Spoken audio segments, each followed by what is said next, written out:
All right, everyone, we're going to go ahead and get started. It's 3 minutes after noon. Um, thank you for joining us for this virtual town hall on our strategic plan at Reform California, the priorities that we're setting for 2023 and 2024. If you want to ask a question, all you have to do is type a question into the Q&A box, because we will be reading questions and answering them. So as we go through the presentation, you can click onto that Zoom Q&A box and type in your question. We'll answer those at the end of the presentation. Also, if you want to get in queue to ask a question verbally, then all you have to do is raise hand in the Zoom app, or if you're just on the phone, you can hit *9 to raise your hand. And of course, as always, if we don't answer your question, but you still want to get a response, please email us at any time at info@reformcalifornia.org. With that, let's get underway. Obviously, out here in the deep blue state of California, we face a lot of headwinds. We do not have a fair fight. And I say this all the time around the state as I travel. In California, there is no fair fight. The Democrats control all levers of power. The Democrats have friends in the liberal media, and so the liberal media will continue to cover up for the failures of one-party control in California. The Democrats have all the corporate money, all the union money, so all the campaign funding goes to the party that's in power, meaning that the opposition has very limited resources to fight with. And of course, the laws and the process are stacked against us. There are unfair provisions in state law. For example, out-of-date voter files, ballot harvesting, no signature reviews. So the lack of election integrity hampers us. The fact that politicians are able to write false and misleading ballot titles, deceptive ballot titles, that's stacked against us. So it's not a fair fight. But this is a fight we must wage. And I think in this past election, it really underscores why I'm staying in California rather than fleeing. We know that we see net migration out of the state of California as millions of Californians have gotten fed up with the politics, the crime, the homelessness, the failing schools, the high cost of living. They've fled our state. But there's a good reason why fleeing is not an option. First, where are you going to go to? Are you going to go to Nevada, Arizona? I mean, those states are going purple, if not blue, because Californians have been fleeing our state, taking some of their political views with them. So I just have to say, suck it up, Buttercup. There's no safe space for you. If you think it's better in another state, the problem will only follow you. Second of all, I do believe we can fight and win in California. It's not easy, but we can make these incremental gains. This state has had one-party control generation after generation. Republicans have been in control, Democrats have been in control, and the pendulum does swing. And third, take a look at the last election. You can thank reformers in California, the fighters at the grassroots level in California, for taking the gavel out of the hands of Nancy Pelosi. We now have a check on Joe Biden because reformers, grassroots activists in California stayed and they fought amazingly well with very little help from the infrastructure on the center right.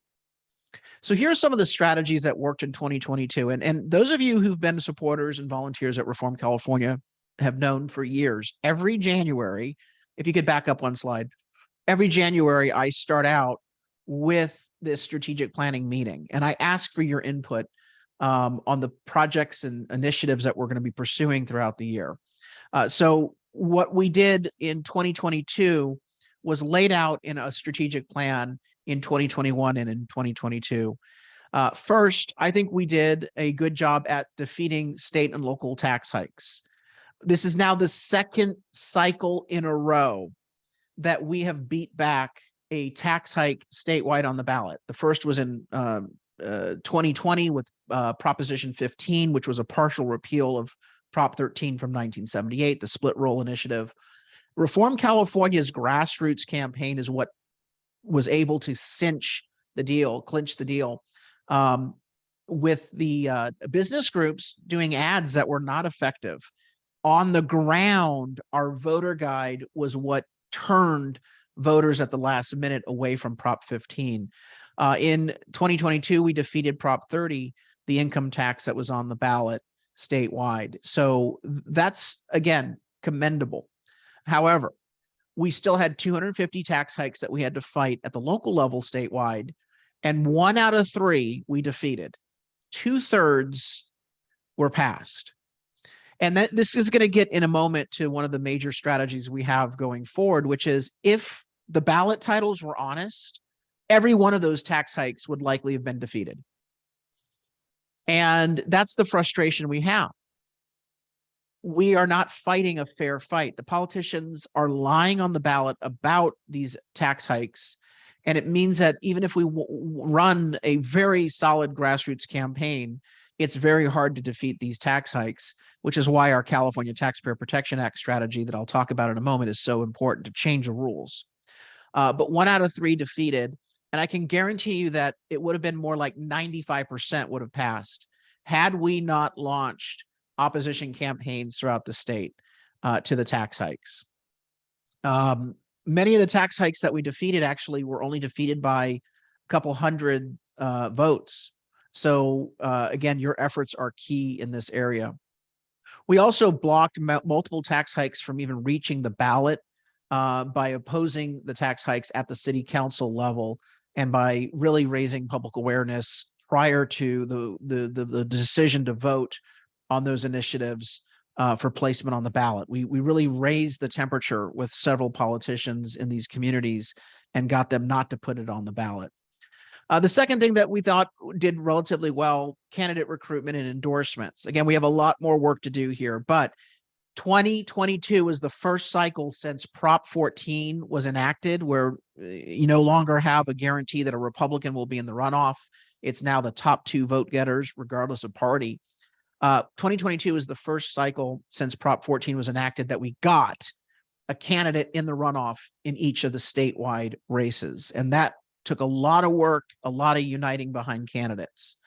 I think some of those candidates disappointed us in the general election by not working hard enough, not running an aggressive enough campaign. But the reality is we at least had someone to vote for in that statewide race, in each of the statewide races.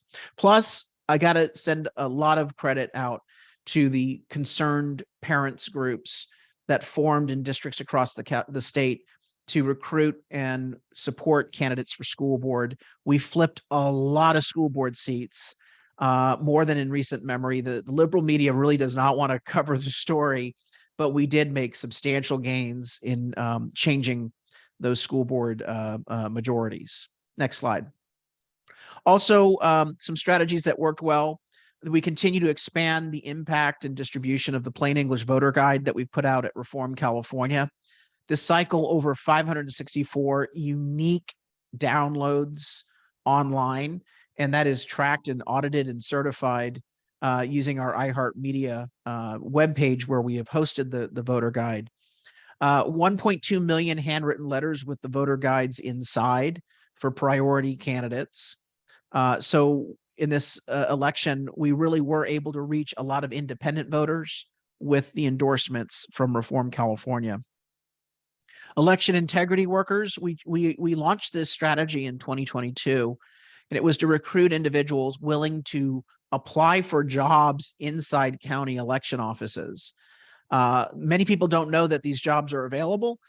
They're paid, and you actually get hired to open the envelopes and process the ballots.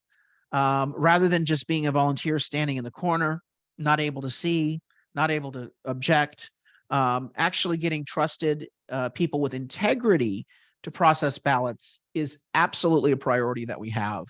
And this should be a nonpartisan undertaking. What we've noticed is that Democrat and liberal groups have gotten their people hired to process the ballots, which why Republicans are allowing that to happen without also applying for the jobs is beyond me. But we, for the first time, first cycle, did this strategy, and it worked really well, because you can see in several of the counties where we recruited individuals for these jobs that we spiked the signature rejection rate.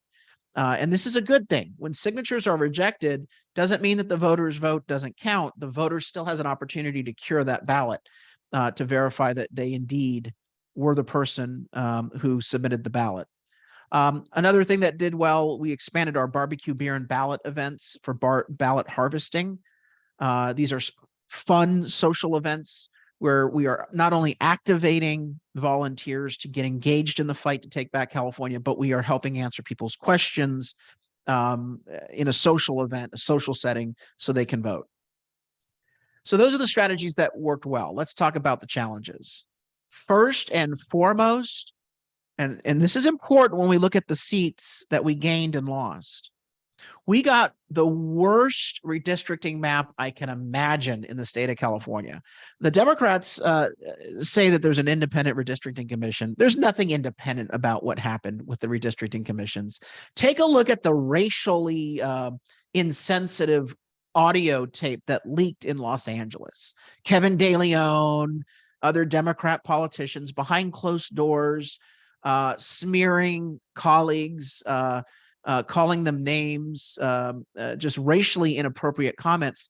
Well, what were they talking about? They were talking about manipulating the lines for the redistricting map. That was the equally offensive part of that story. But the liberal media did not want to cover that story because they know that that scam is happening all around the state, and it happened with the California Redistricting Commission. We got some of the worst districts. And later on, when we talk about gains and losses of seats and target seats, even with a bad map, we did remarkably well. So the first thing was the challenge of these maps. Second is the failure to reunite. We lost a safe Senate seat, state Senate seat, because Republicans could not unite behind a candidate to make it into the top two runoff. I'll say this very clearly. Some of the establishment Republican groups, the insiders, the consultants, stop trying to hand pick your favored candidates. Go to these districts and listen to the grassroots. And in a number of seats where it was Republican on Republican, the reform candidate won because the grassroots wanted real change. So if there's a failure to unite, it is not on the part of the grassroots. It is on the part of these paid consultants, the insider consigliere class that thinks it knows more than the grassroots when it comes to candidate selection. So folks in Sacramento, knock it off. You cost us that seat, and you should be ashamed of the outcome there. Lack of third house support and national party support. Look, the Sacramento business groups don't care what Republicans say or offer in terms of legislation or candidates. And so, for example, the Senate seat in Central Valley that Dave Shepard ran for, we lost that because the third house lobbyists, the business groups in Sacramento, didn't support him. And so I think it's time that Republicans in Sacramento stop giving their votes for granted to the business groups. I think there needs to be a discussion about the business groups not being able to count on the Republicans for always towing the line and voting on these bills. It doesn't mean we change our principles at all. But I think it's necessary that they understand that they cannot continue to negotiate with the terrorists and basically try to buy their way into favor with Democrats whose agenda is anathema to their interests. And so we have to deal with the lack of third house financial support for our candidates. Nationally, the Republican Party continues to take money from California, but not send us the resources I believe that we deserve. So we have to address that as well. We are having real difficulty staffing campaigns. In order to win a campaign, you need a capable campaign manager, you need campaign canvassers, paid or unpaid, volunteer or full-time. And we are seriously experiencing a human capital crisis on the center right in California that has to be addressed. And then finally, the lack of a bold or clear message by the center right. I understand that there was an effort with Promise California, which I will give James Gallagher a lot of credit for. It's the first time in a long time that the Assembly Republicans offered a unified agenda. So kudos to them for trying. My only wish would be that we make it a lot more bold. Let's spice it up. Let's make it clearer. Let's get more people to use that agenda. So it's a good start, but we do need to do far more. I think the thing that really saved us in California was more of the messaging on the gas tax suspension proposal that Republicans got behind in 2022. That really resonated. And to a lesser extent in some of these districts, some of the local issues like sex offender management, which we'll talk about in a minute. So those are the things that we were hampered by in this cycle. All right, so what do we do going forward?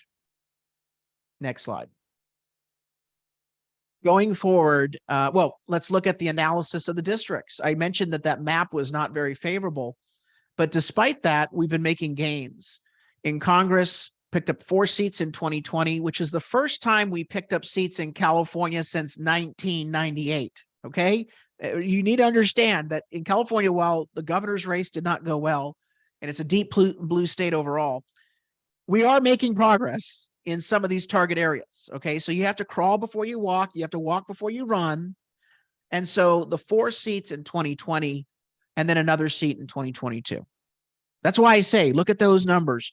You can thank a California Republican that Nancy Pelosi is not Speaker of the House. This is a big, big success story for you, the grassroots. Where we did not do well, if you could back up. Where we did not do well, back up on the slide, there we are. State Senate, losing 2 seats in 2020. And then because of that inter-party fighting, we lost a seat. We should not have had a seat lost at all in 2022. And right now, we will actually may gain a seat if the Shepherd campaign prevails in the recount in Central Valley. Right now, he's only down by like 14 or 15 votes in a 1 million person state Senate seat. So I want you to look at those numbers, and this is remarkable in the state Senate. If it weren't for the infighting, and if it weren't for 12 votes potentially or 13 votes in that Central Valley seat, it would have been a break even or a gain. State Assembly, again, the map was atrocious, but we lost 1 seat. And the seats that we lost by were literally fractions of a percent. Now, I want to point out low points historically, because it's important to look at this in terms of these intergenerational trends where there's one party control in California every generation. So the Republican low point was actually 1937, where in Congress we only had 20% of our delegation. Today we hold 23% of the seats. The last time we were in a majority of the seats was 1996 at 50%. State Senate, we have 8 seats today. It should be 9. We had 10 seats in 1960 at a low point, 6 in 1876. The last time we had a Senate majority, though, was in 1974. State Assembly, we have 18 seats today. We had a low point of 12 seats in 1876. And by the way, the State Senate and State Assembly, they've had the same number of members since the beginning of the Republic, 80 and 40 respectively. Last time we had a majority in the State Senate, not too long ago, 1996. Democrat low points, 10% of the seats in 1928. So they've actually gone lower than we did in our delegation. 3 seats in 1925, lower than we did in the State Senate. 5 seats in 1905, again, lower than we have had in the State Assembly. So I guess it could get worse, right? We're not going to let it get worse. We're going to make it better. Now, I want you to look at the column on the far right. The toss-ups. In this 2024 election, we have toss-up seats that we have to defend. 5 in the Congress, 5 in the Assembly, and 2 seats in the state Senate, because 4 of our toss-ups are actually this cycle. 2 of them were the previous, four were the previous cycle, 2022. Only 2 of those toss-up seats to defend are in 2024. That's just to break even. We got to fight for those 16 seats to break even. But we want to pick up seats. So there are an additional 12 seats that we can pick up. And I believe we can actually make other seats winnable that are within reach. So if you take a look at the ability for us to win in just one cycle, just one 2-year term, 17 congressional seats, 14 state Senate seats, 29 state assembly seats. And by the way, if we get to 14 or 27 in the state Senate or the state assembly, we will break the supermajority. Okay, so this is the scorecard that we are going to be measuring ourselves against. This gives us a roadmap, if you will, for where we can make gains in California. Next slide. That leads us to our program 24 in 2024. We're going to have 24 target seats that we want to win in 2024. In the U.S. Congress, there will be 9 at least. We have to defend our incumbents, and we have to pick up the 47th congressional seat. It's not the 48th. It's the 47th. It is the seat that was just vacated by Katie Porter. We also have other House seats on the radar in Central Valley, Ventura County, Orange County, and San Diego. In the state Senate seat, we're defending 2 seats. Scott Wilkes' Senate seat in Los Angeles, the 23rd, and in the Inland Empire, Ocosia-Beau. We also have the 37th seat in Orange County. Right now, 2 Democrats are fighting it out, David Min and Josh Newman. Boy, I love it when they have an inter-party fight on their side. They deserve it. We need to get a good candidate in that district. But we also have seats on the radar in Central Valley and Alameda County, Senate District 5, as well as the 31st in Riverside. The state assembly, we've got our incumbent members, Hoover, Alanis, Wallace, Tritaw, and Lori Davies that we have to defend, but we have to pick up seats. And all the TBDs, by the way, are candidates that we need to recruit. We have one challenger candidate that we have already endorsed, Christy Bruce Lane in the Assembly District 76 race. She came awfully close to winning this seat. We are going to flip this seat in 2024. And then, of course, we have other seats on the radar throughout the state of California. Diane Dixon is an incumbent that I'm putting her on the radar because she did so well in Orange County. But that's a seat we got to keep monitoring because we don't want to let it slip. So it's on the radar right now. I think it's a safer seat than Democrats may expect. So we are going to have 24 target seats in 2024. And yes, if the mood changes and we can pick up more, you're darn right. It'll be 28 and 24 if necessary. We're not going to leave anything on the table. All right. So let's go on to some of the strategies that we have to be ready to identify. And that is no rest for the weary. 23 is not an off year. That's because we have an early primary. Our primary is not going to be in June next year. It's in March, which means that we're pretty important for the presidential campaigns. Because of the March primary, filing for candidates begins in September. So we have to recruit candidates immediately to get them ready to file starting in September. And then the deadline is December.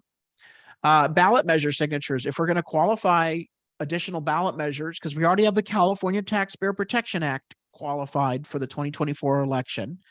But if we want more of our ideas on the ballot, we have to collect the signatures in 2023. And that gives us only 180 days from when we are cleared with title and summary to actually get the million signatures necessary to qualify an initiative. We also have to fix our workforce problems. We've got to get better campaign managers, campaign canvassers.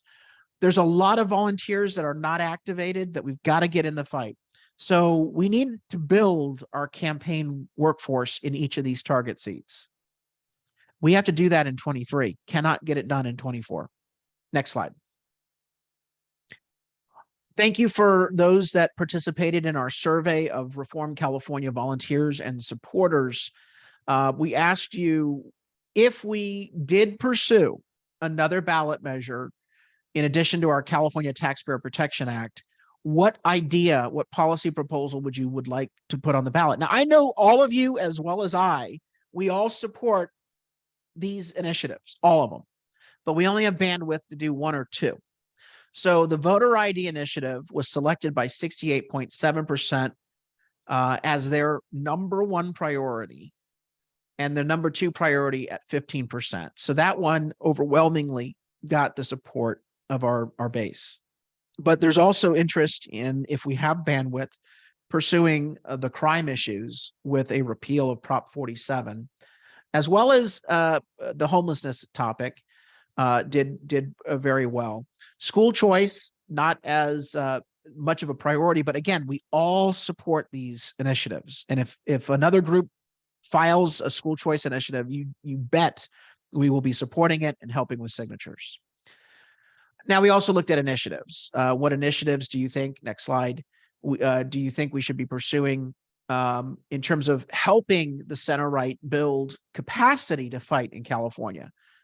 Top of the list, 55.6% of you said you would support and work on efforts to devise a reform agenda for candidates to unite behind in the 2024 elections. That's really something where we're going to work with the caucus and the assembly and the state senate, as well as the congressional delegation and local elected officials, to really sharpen, spice up, get more aggressive, bolder reforms. It's not enough to say that you're going to, make progress on evaluating, studying issues. Nope. It's better than what the Democrats are offering, but you got to get bold. Be specific. That's what's going to excite our base. That's what's going to cause independent voters to see the difference between the right and the left in California. Recruit, train, and support candidates. Distribute the plain English voter guide in terms of expanding it. Conducting investigations and providing more trusted news on problems facing California. Improving ballot harvesting on the center right, and of course, the workforce issue about recruiting and mentoring students to work our campaigns. Next slide. So those are the strategies that we will pursue. First and foremost, defining the agenda. Part of that is shining a light by doing investigative watchdog reports, exposing the corruption and the failures of the one-party control. You know damn well the liberal media ain't going to do this. They are covering up for Gavin Newsom and his buddies. So we've got to get that big spotlight on the failures in government. Then provide the solutions, the alternatives. We have to then go to the voters now, not 6 weeks out of the election. We've got to go now by holding town halls and running petitions up and down the state of California to engage independent voters on these issues. We are doing this through Reform California and inviting not only activists, but we also invite candidates to come and talk about their solutions on these issues. Some examples: the mileage tax that Democrats are moving forward on in San Diego. That's going to be a statewide issue, but we are doing town halls in San Diego on that topic. We did it in 2024. Gas prices, the natural gas ban that Biden proposed is actually already happening here in California. Sex offender placements in school districts and in residential communities. These are great topics for us to convene town halls on. And again, the topics may differ from different parts of the state. We might look at water issues in Central Valley. But these are all things that incumbent elected officials and candidates should work together along with our outside groups. Second, after we have an agenda, we have to force the issue on the ballot. So we have the California Taxpayer Protection Initiative qualified, 2/3 vote requirement for any new tax increases, and requires honest ballot titles and summaries to disclose where the tax hikes are hidden. It also repeals any tax hike enacted after January 1st, 2022. So there's a clawback provision to save money immediately by reducing taxes. You know damn well the politicians are going to fight us tooth and nail on this initiative, and that's why we need to be ready to organize statewide on this immediately. Next strategy, strategy 3, is expanding election integrity efforts. We are prepared if you are willing to help. We are prepared to file and collect signatures on the voter ID ballot measure. It would not only require voter ID to vote, but it would require updates and accurate maintenance of the voter registration lists in each county, as well as would improve the integrity of signature reviews. We need to get 20,000 volunteers in order to even file this initiative, because I don't want to ask a volunteer to collect signatures on an initiative unless I know damn well that we're going to get the signatures. And so I'm challenging you. Are you willing to collect signatures? Are you willing to recruit others to collect signatures? Are you willing to contribute? If the answer is yes, and we get enough people to do yes and say yes, then we're willing to lead the effort. But this is a very difficult undertaking. We are not going to have a lot of support from outside groups because they see it as controversial. I see it as a no-brainer. It's 72% of Californians support voter ID. A majority of Democrats support voter ID. So we need to be ready if you are ready to do this. More on that in the coming weeks as we pull together our coalition. But even with or without qualifying a ballot measure on voter ID, we need to implement an audit the vote law, county by county, requiring that the voter registration rolls be audited, the signatures be audited, rejected ballots be audited by the county board of supervisors with an independent team, and the report should be made public. We also want to audit the wait times at polling locations, because we know that this is a problem now that Democrats are trying to cut down on the number of polling locations in each community. Next is engage and target voters with alternative news. There's a very exciting development that I have been briefed on that will be announced in the next couple of weeks that we are 110% going to support. But it may very well give us, for the first time, a trusted center-right news source statewide in California. So more on that soon. But in the meantime, we still need policy groups to continue to shine a light and to expand their investigative reporting and watchdog reports, research on what's going on inside government, state and local. Next strategy. So strategy 5, next slide, is to recruit, train, and endorse and support the best candidates. Again, we made progress in 2022 on this. We need to do even better in this next cycle. Recruit, train, and mentor campaign workers. That's where reaching out to high school and college students will be key, as well as getting our volunteers engaged. It's not enough for Republican Women Federated Clubs to hold a luncheon every month. Okay, I like the fact that you're doing the luncheons. We show up, we give updates, but we got to get more people actively engaged in these campaigns. The beautiful thing that's happened in Southern California is that the RWF clubs, the Republican Women clubs, have done the handwritten letters, and those have been very effective in ballot harvesting. Strategy 7 is fostering teamwork amongst candidates. I got to tell you, this is one of the failures of Republicans in California. I don't want to say they're self-centered, but they kind of are. They don't work together.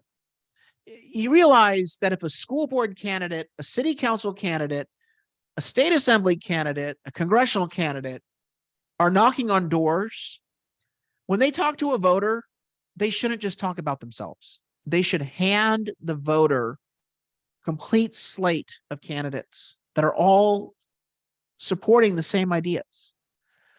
And if you are able to turn out one vote for a school board race, then that vote's going to help us for city council and state assembly, state senate, and Congress. So everyone working together, this is what the Democrats do. Everyone working together can maximize the impact of our limited resources. And so I'm not seeing enough of this. It has to be something that our site addresses going forward.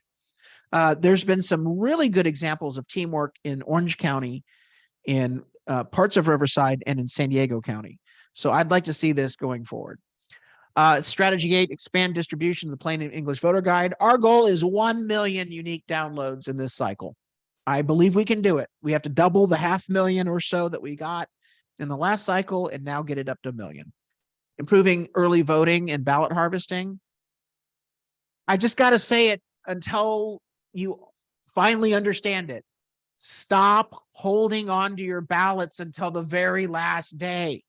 I cannot impress upon you and stress enough that that is playing right into the Democrats' hands. It is an absolute falsehood to suggest that voting on election day is safer. It is actually exposing you to far more risk.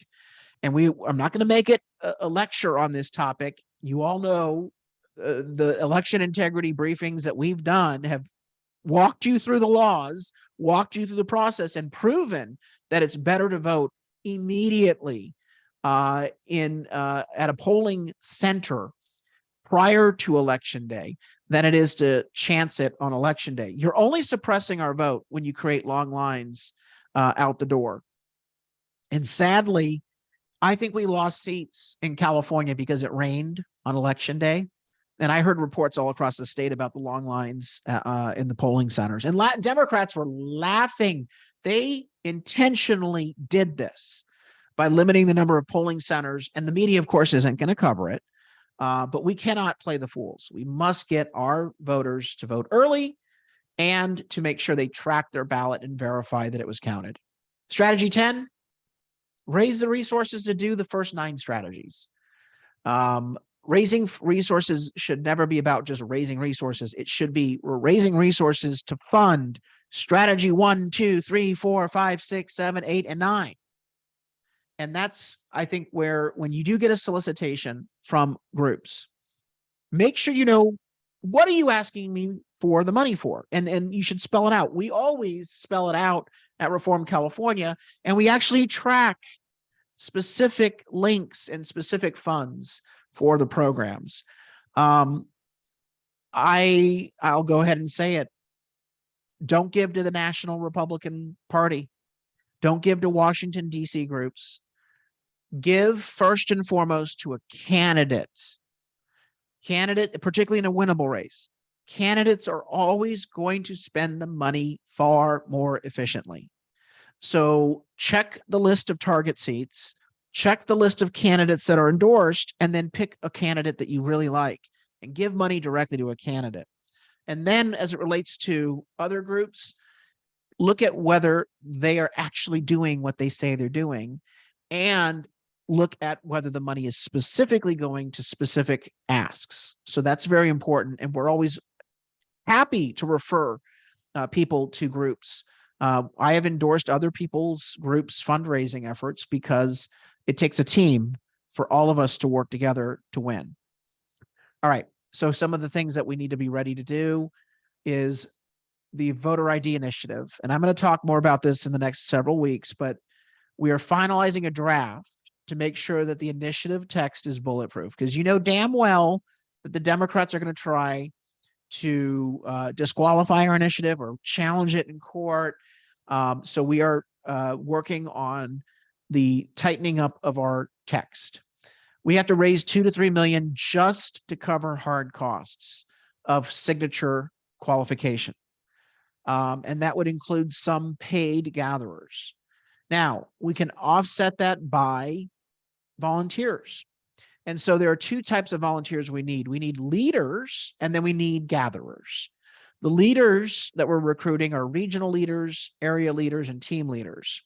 A team leader would commit to getting 5 of their friends and themselves to collect signatures, and that they would kind of talk to each other over email, or maybe meet for wine once every 2 weeks, or table together. But basically, it's 5 friends working together to get signatures. An area leader would manage 10 team leaders. A regional leader would manage 10 area leaders. So we're creating, I don't know what you call it, a Tupperware system or a Mary Kay Avon system to organize our signatures. We also need to recruit volunteers individually. 20,000 committing to get signatures. If you are interested in being a signature gatherer or a leader, please go to the website voteridpetition.org, voteridpetition.org, and please sign up now. Next slide. And of course, continue to contribute, volunteer, and partner. And by the way, when we say partner, I need you to consider running for office or help us recruit someone to run for office. It's always one of our biggest challenges is covering the number of seats that are available with good qualified people with principles. Okay, with that, let's talk about your questions. So go to the next slide. If you have a question, type it in the Q&A box. You can also raise your hand in the Zoom app, or if you're on the phone, hit *9 and we will call on you. So as you are getting in the Zoom app, I will read some of the written questions. Okay, so Anonymous asks, will you briefly let us know how your plan to stop local taxes worked out? A huge majority of local taxes passed. Yes, 2/3 of the local taxes, not entirely 2/3, probably more like 58, 59% passed. It would have been much higher had we not launched those campaigns and filed opposition to each of the initiatives. Our challenge is the title and summary on the ballot and the 2/3 vote threshold that was overturned by the Democrats. So fixing that with the California Taxpayer Protection Act is key.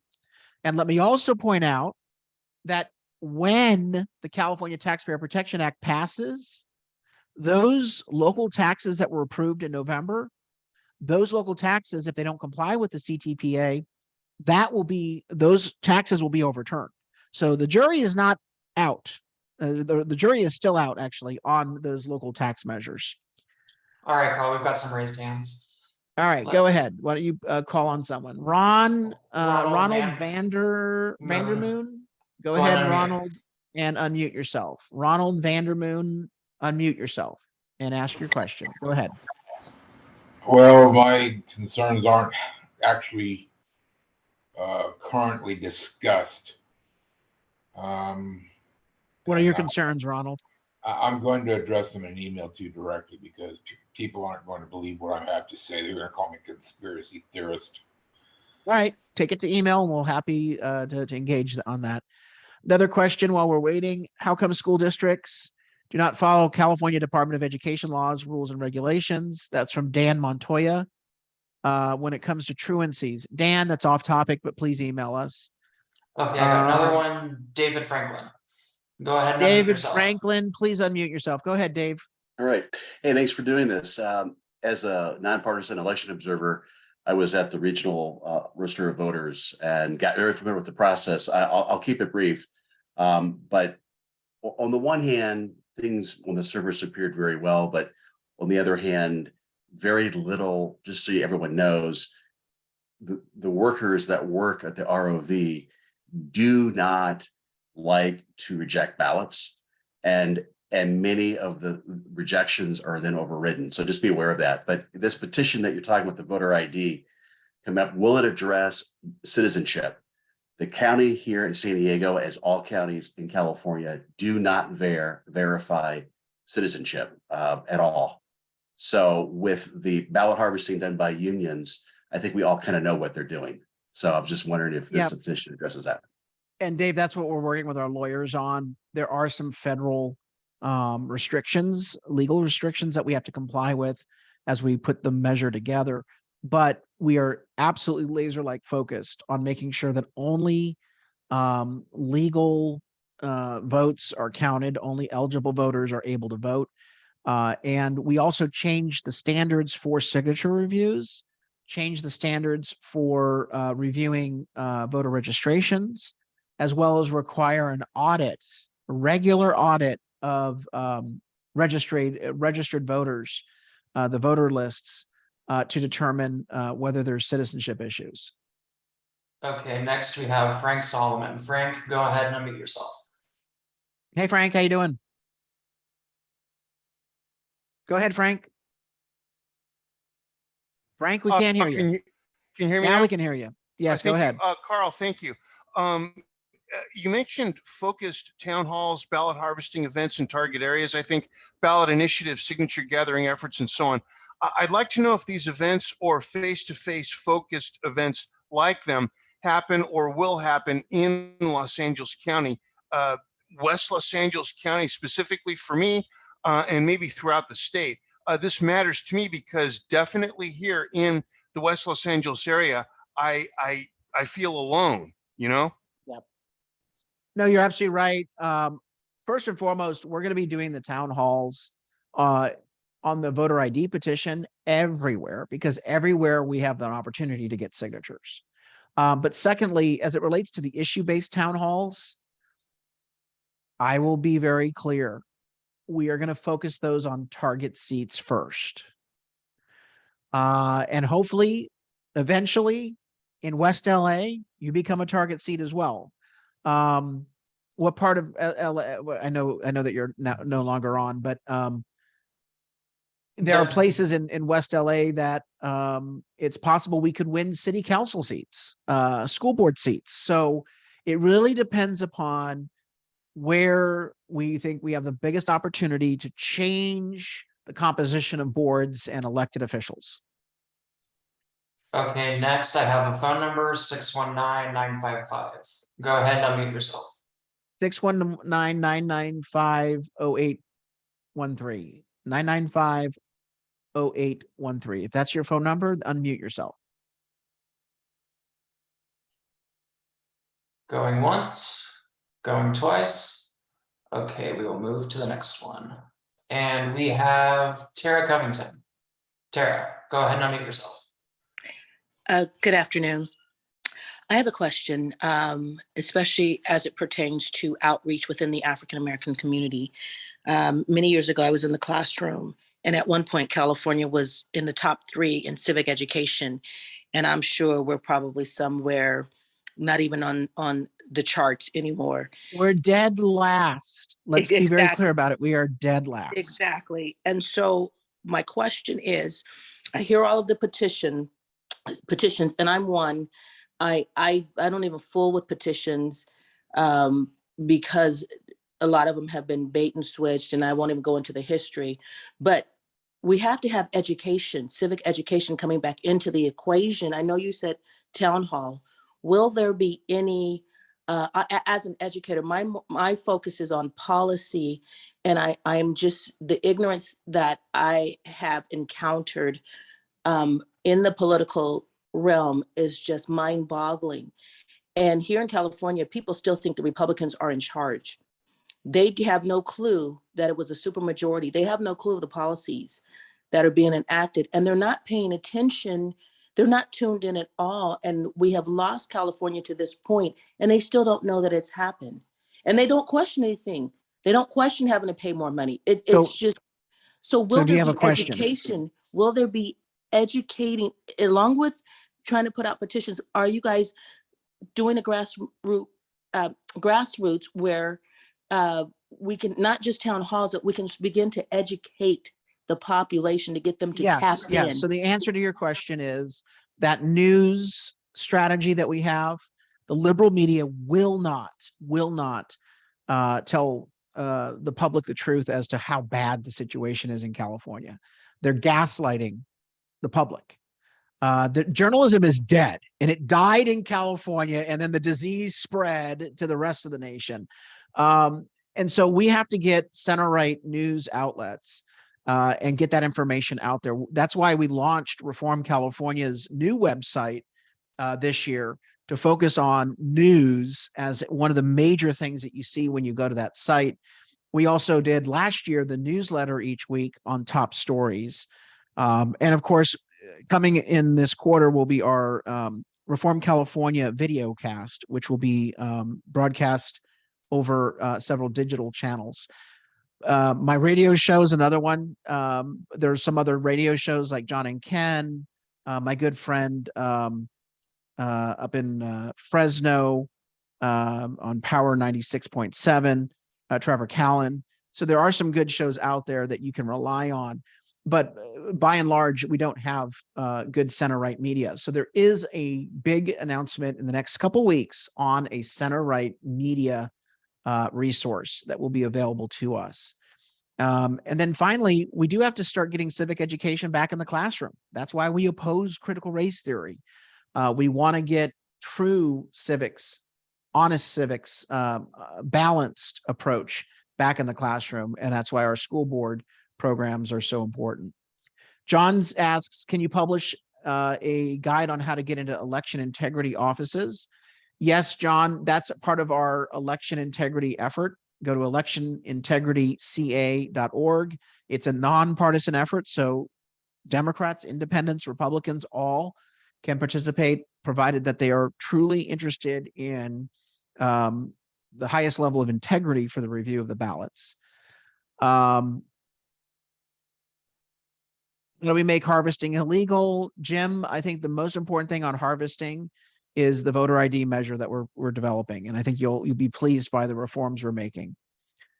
Darlene Cosio. We have actually Darlene raised her hand, so I'll just go ahead and allow her to talk. All right, Darlene, get in queue. Charisse Zentek Darlene is says, here. what is the first step to becoming an office, becoming a candidate or running for office? Charisse, email us and we will make sure that you get into the candidate training course. We're working with the Leadership Institute and local organizations to host candidate trainings up and down the state. Darlene, go ahead. My question was essentially the same. So fantastic. I just need to send an email to enroll in the course. Is that right, to get your support? Yes, ma'am. info@reformcalifornia.org. Thank you.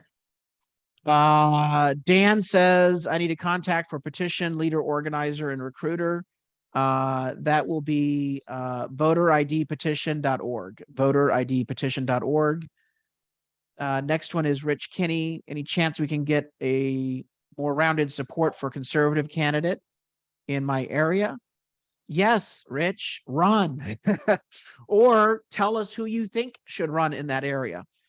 We are playing in primaries and endorsing candidates in Republican primaries to make sure that we get true conservative reformers in the election. Crystal says, how can we get more outreach to the Black, Asian, Hispanic communities? Again, I think part of it is candidate recruitment, but the other part is these town halls. People show up from all walks of life. And so when you find common ground there, that's when you get those communities more engaged on our side. Barbara asks, are you reaching out to churches? Yes, we have a program called Safe Vote Sunday, and it's designed to get people to vote the first Sunday of the election, return their ballot, track it. A lot of the pastors are a little nervous about talking about campaigns or elections, but it is legal, and we have resources to help them do it in a legal way. Any last audio comments, Jordan? No, there are no raised hands in the queue. So we'll go to our last two questions here in the chat Last box. two questions. We've got, can you go into more detail of the expectation and duties of a team leader? A team leader basically gets 4 friends to help them collect signatures, and you get 4 people other than yourself to sign up to collect signatures for the voter ID petition. That's the first thing, is that you recruit your team. The second thing is you just simply talk amongst yourselves and try to hit a goal of how many signatures you each will collect each week. What we find is that collecting signatures on your own doesn't produce as much as when you are in a team of 3 or 4 or 5 other people working together, talking about where you're collecting signatures. Okay, you need to do this as a team. So that's what a team leader does. It's not very complicated. It does take you investing the time to say, I'm going to put a team together and we're going to work and meet up every 2 weeks during the summer and collect signatures. What happens to the election audit in San Diego County? That's Tim's question. Tim, we are one of our partner groups is doing nonpartisan research on that. And the first stage of the audit in San Diego County is to get copies of the rejected ballots for each county. So it's San Diego, LA. I think they have a total of 10 counties that they're looking at. And so as soon as they're done getting those documents and done doing the analysis, you're going to see a report. And it's not going to be pretty. We've already seen enough evidence to prove that the way we're doing elections in California is not acceptable.